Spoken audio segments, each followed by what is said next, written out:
E aí, meu povo? Do Lesson Team 7 Days. Tudo bem, meu povo? Estamos aqui mais uma vez para passar a lição número 9. A número 9, mostra lá para eles, Daniela. Isso é um pássaro, né, Daniela? É um pássaro, é um avião, o que é?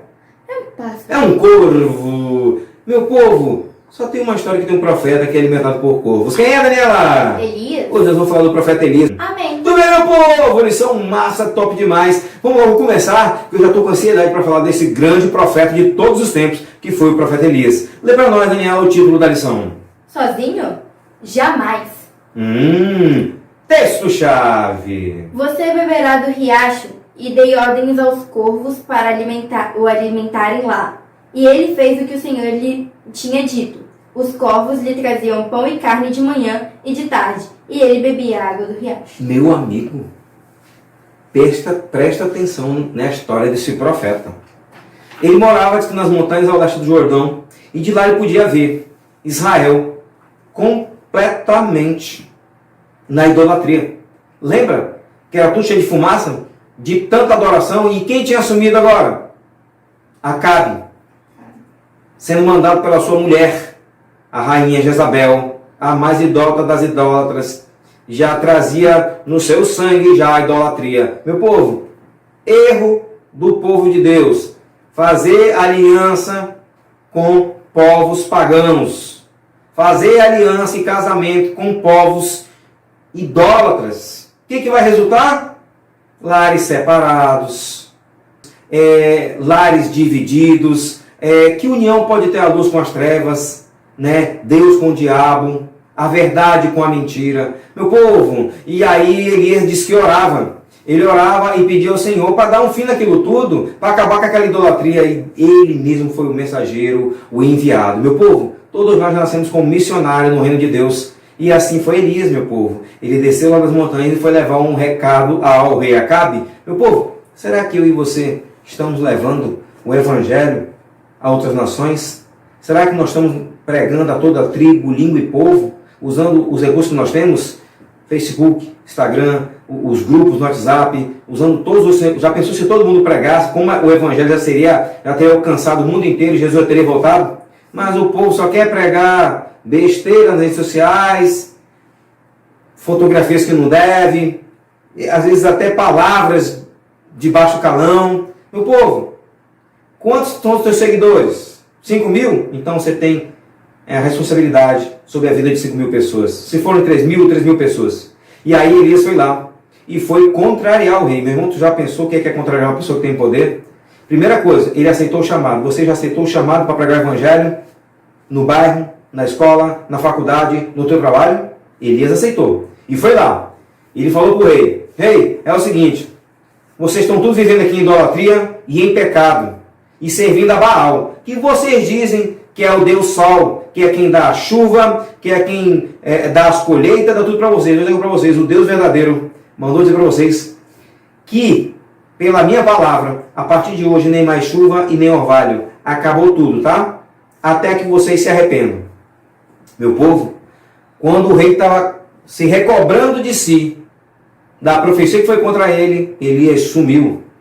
Meu povo, eles adoravam Baal, pensando que Baal é quem... Meu irmão, quem é o dono da natureza, quem é o dono de tudo? Quem foi que disse haja luz e houve luz e criou tudo pelo dono da palavra? Foi Deus, o Deus Todo-Poderoso. E agora, meus irmãos, o rei já mandou ir à caça de Elias. E Deus tinha falado para ele: vai para o riacho de Querite e fica lá até a segunda ordem. Meus irmãos, ficar num riacho, dependendo... Olha, imagina a fé daquele homem para de manhã cedo, com fome, porque o sol já começou a chegar, não tinha mais chuva e nem sol. Só tinha água do riacho. De manhã, o corvo trazia pão. E à tarde trazia carne. Meus irmãos, será que você teria fé bastante de quando a tua barriga começar a roncar, tu ter fé que o corvo não ia faltar? E havia à tarde trazendo carne e de manhã trazendo pão?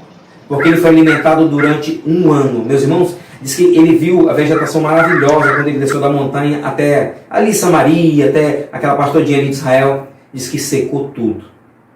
Meus irmãos, diz que já tinha gente morrendo de sede e de fome. Sabe por quê? Porque a plantação secou e foi acabando tudo já no primeiro ano. Meus irmãos, será que você teria fé bastante para acreditar que Deus é o Deus proverá, que vai prover tudo para você? Deus cuidou da alimentação, do sustento de Elias. Nós devemos acreditar nesse Deus Todo-Poderoso. Deus disse, sabe, um dia nós vamos passar por perseguições. Sabe, um dia as pessoas vão perseguir o povo de Deus porque guarda o sábado. Porque é um povo fiel à sua palavra de Deus. Mas o pão lhe será certo e as águas também. Amém, Daniela? Amém. Isso está registrado em Isaías 33, verso 16. O pão e as águas lhe serão certos. Mas adivinha o que aconteceu? O povo não se arrependeu. Olha, Deus não tem prazer na morte do ímpio, mas que ele se converta dos seus maus caminhos. Inclusive, Deus falou no Velho Testamento, dizendo assim o seguinte, se vocês forem buscar outros deuses, eu cerrarei as chuvas do céu, ou seja, vou acabar com as chuvas. Mas se o meu povo se humilhar e orar e se arrepender dos seus pecados, eu os sararei, curarei e sararei a sua terra. Mas o povo não se arrependeu. Pelo contrário, Jezabel mandou foi matar os profetas. Olha só, meu povo, quanto mais no pecado, mais você se afunda, mais longe de Deus. E Deus deu uma ordem para Elias. Elias, vai para Sarepta, vai para um lugar mais longe ali, e o pessoal não vai te procurar lá. Vai para a viúva. Meus irmãos, viúva já é uma situação difícil. Isso que ela tinha uma criança. Agora, tu imagina que quando o profeta chegou lá, ele disse o seguinte, oi, tudo bem? Deus me mandou aqui. Aí ela colhendo gravetos e disse o seguinte, ele falou assim, vai lá, pega o que tu tem lá e faz um bolo para mim. Ela falou, vou lhe falar a verdade. Eu também sirvo se Deus vive. Mas eu estou colhendo esse graveto aqui para fazer o último pouquinho de farinha e o último pouquinho de azeite para fazer um biscoito. Para eu e meu filho comer e morrer, porque a gente não tem mais nada. Agora imagina, meus irmãos, o tamanho da fé daquela mulher. Ele falou o seguinte, vai lá, prepara primeiro para mim, e depois Deus não vai deixar faltar para você. Meus irmãos, uma pessoa que ela nunca viu na vida, não sabe nem quem era, podia ser um enganador, para comer a última comida e deixar os dois morrerem de fome. Você tiraria da boca do teu filho a última comida e daria para um estranho? Eles vão pensar em Raabe. Raabe, sendo perseguida, podia ter sido morta pelo general. No dia que ele perguntou, você viu alguns espias por aqui, alguns espiões? Ela falou, não vi não. E ela escondeu. Pensa no caso de Esté. Esté colocou o pescoço dela em risco, indo até a presença do rei para tentar salvar a vida dos judeus. Meus irmãos, será que você colocaria seu pescoço em risco, a sua vida, como o caso de Sadraque, Mesaque e Abednego, para não se ajoelhar perante uma estátua? Meus irmãos, quanta fé a gente tem visto. Você faria como Daniel? Deixaria de orar? Fecharia a janela da tua casa? Mas não. Daniel se mostrou que a fé dele era maior. E essa mulher, meus irmãos, poderia ter se negado. Afinal de contas, você não tiraria o último grão de comida para dar para um estranho e o teu filho morrer na tua frente. Pois ela teve a fé tamanha, meus irmãos. E foi lá e fez a comida. Meus irmãos, nem só de pão viverá o homem, mas de toda a palavra. Ela acreditou na palavra de Deus. Ela acreditou na palavra do profeta, meus irmãos. E olha, quem busca primeiro o reino de Deus e a justiça, tudo lhe será acrescentado. Pois nunca mais, pois daquele ano, Deus sustentou ela até, porque foram 3 anos e 6 meses sem chover. Diz que nunca mais faltou farinha e nem azeite nas vasilhas dela. Amém? Amém. Meu povo. Agora a gente pergunta uma coisa. Como é que está a tua fé? Aquele homem fez uma oração simples. Ele é um homem como eu e você. E disse que durante 3 anos e 6 meses não choveu. Será que você teria fé para pelo menos parar de chuviscar um dia que você precisa ir para o trabalho ou para a escola? Ou precisa ir para a igreja? Como é que está a tua fé, meus irmãos? Porque diz que a fé vem pelo ouvir a palavra de Deus. Está você lendo a lição da escola sabatina? Está você fazendo os cultos regulares, matutino e vespertino na sua casa? Está você indo aos cultos regulares da igreja? Está você orando sem cessar? Está você lendo diariamente a palavra de Deus? Está você testemunhando desse Deus maravilhoso que provê tudo? Meus irmãos, esse foi um profeta muito abençoado. Mas, vamos lá. Agora não faltava nem azeite nem farinha. Mas diz que quando as coisas estão difíceis, sempre vem as piores provas. Um dia aquela mulher vem e o filho dela morreu. E ela chega com um profeta e fala assim: você, o que você veio fazer aqui? Veio contar meus pecados? O meu filho morreu. Meus irmãos, servir a Deus quando tudo está bom é fácil, é uma beleza, é até bom ser cristão. Agora eu quero ver quando falta tudo. Até quando alguém morre, quando um parente morre, quando falta emprego. Olha, Jó doente, perdeu os filhos, perdeu o dinheiro, perdeu a fazenda, perdeu os empregados, perdeu os animais, perdeu tudo. Sabe o que foi que Jó fez? Olha o que foi que Jó falou. Lembra nós aí, Daniel, por favor. Jó 19, verso 25.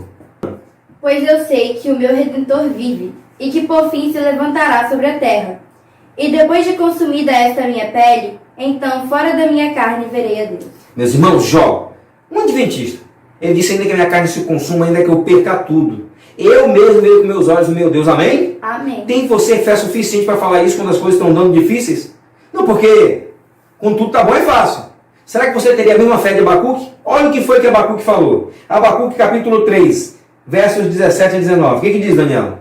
Ainda que a figueira não floresça, nem haja fruto nas vides, ainda que falhe o produto da oliveira. Olha, nada está produzindo, nem figueira, nem nada está produzindo, nem oliveira, nada está dando fruto. O que mais, Daniela? E os campos não produzam mantimento. Ainda que o rebanho seja exterminado da malhada. Que nem aconteceu com o Jó, por exemplo. Vai. Jagado. Todavia, eu me alegrarei no Senhor, exultarei no Deus da minha salvação. O Senhor Deus é a minha força. Ele fará os meus pés como os da corça, e me fará andar sobre lugares altos. Amém? Amém, meu povo. Ele disse: ainda que não tenha produto, que o gado não dê leite, que o gado morra, que tudo aconteça de ruim, ele ainda se alegrará no Senhor. Amém? Amém. Deus falou assim: regozijai-vos sempre. Será que você está alegre? Claro, no mundo tem aflições, mas tem o quê? Bom ânimo. Eu venci o mundo, meus irmãos. É a hora de você ter fé. Jesus, a gente já escuta os passos de um Deus que se aproxima. E aí agora aquela mulher perdeu o filho e fala: e agora, profeta? Pois ele foi lá no quarto, se debruçou sobre a criança, e soprou, e orou. E 3 vezes ele fez isso. Diz que era no quarto de cima, daqui a pouco desce ele com a criança, ele está aqui. E entregou aquela criança no braço de suas mães. Ou seja, uma ressurreição pelo poder de Deus. Meus irmãos, está chegando o dia que nós vamos operar grandes milagres. Mas aqueles que creem na palavra de Deus. Pensa num profeta maravilhoso que foi alimentado por corvos, que parou de chover com a sua oração, que fez uma criança se ressuscitar. Meus irmãos, que fez fogo descer do céu para consumir o sacrifício. Ele enfrentando os 850 profetas de Baal e de Azerá.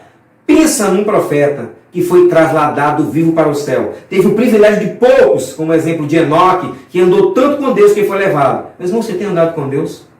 Tem buscado a Ele? Você tem refletido a Deus por onde passa e diz: olha, um homem de Deus. Meus irmãos, Elias, Enoque e Moisés estão aproximadamente 3.000 anos já morando no céu com Jesus. Amém? Amém. Quer você morar no céu? Está você obedecendo a palavra de Deus? Está você chamando o pecado pelo nome? Pensa, meu irmão, num profeta poderoso, com fé no poder de Deus, na sua palavra. Meus irmãos, esse homem foi tão abençoado que ele desceu do céu, lá no Monte da Transfiguração, para falar com Jesus. Meus irmãos, eu espero ter ajudado vocês. Ainda tem mais coisas na próxima lição. A lição número 10. Que vocês possam estudar, possam ter a fé de Elias. Nos momentos difíceis, nos momentos de dificuldade, confie em Deus. Porque a gente tem um Deus dos impossíveis. O Deus proverá. Diga: tudo posso? Naquele que me fortalece. Um beijo. Boa lição para vocês. Tchau. Tchau.